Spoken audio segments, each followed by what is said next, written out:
consequences for the European Union and for that concept of Europe.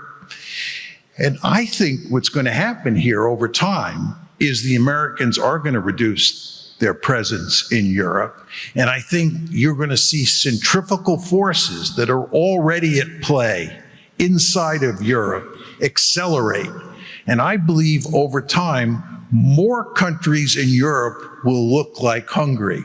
More countries in Europe will think in terms of the national interest, and they'll think less in terms of being part of an international community, less in terms of being part of Europe, and more nationalistic. So my bottom line is you do not want to underestimate the importance of the American military presence in Europe. Balázs. If I may add to one argumentation, because I checked it a couple weeks ago, and never EU accession towards East, first Central Europe, then the Romanian turn, and so on and so on. It was always first the NATO.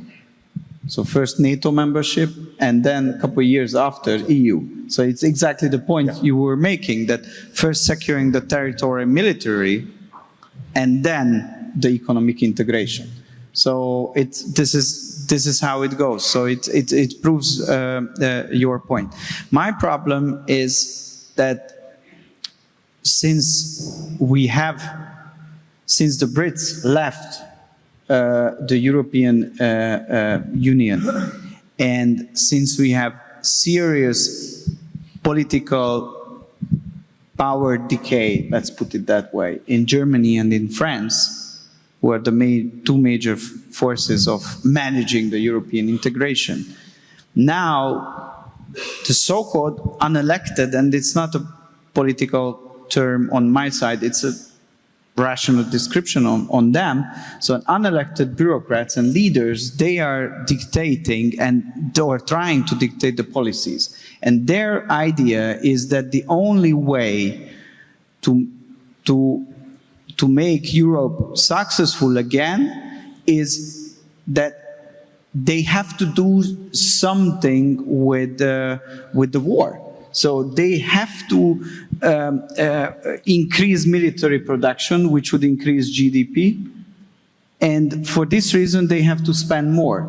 And they have to further having joint loan project. And to manage this, the joint loan project and the joint military production towards Ukraine, the only way to do it is further centralization of the power and get rid of those nation states who are arguing in favor of a different strategy.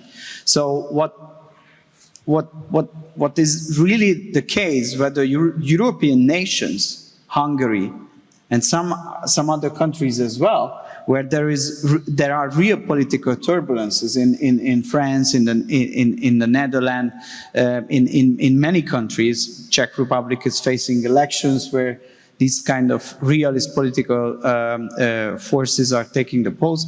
So whether there will be enough countries, nation states, who are saying that this shouldn't be the job of the European bureaucrats, but it should be decided by the member states' leaders. And if there is no strategic agreement between them, because some countries want to go to one direction and other countries want to go to another direction, but we still want to keep ourselves together because the single market makes sense, then we have to make a compromise.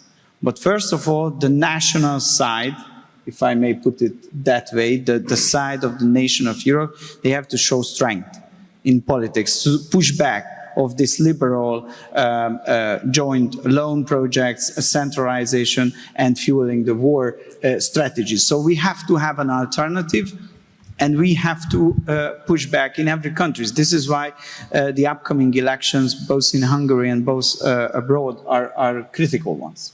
Can I just make a quick point?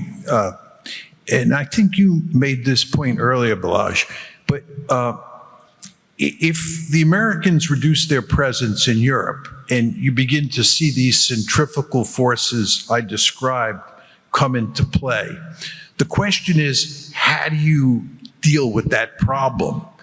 And I think the way you deal with that problem, or one way you deal with that problem, and I think that you might have said this earlier on, although my memory is not 100% clear, is if you're in Brussels, you threat inflate. You describe the Russians as the greatest possible danger to Europe.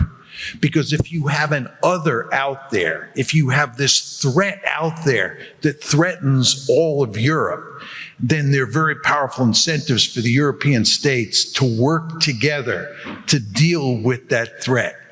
And I've long believed that European bureaucrats, and I even think some European leaders, are overstating the Russian threat for purposes of getting the Europeans not to only spend money on their own defense establishment, but to keep Europe together.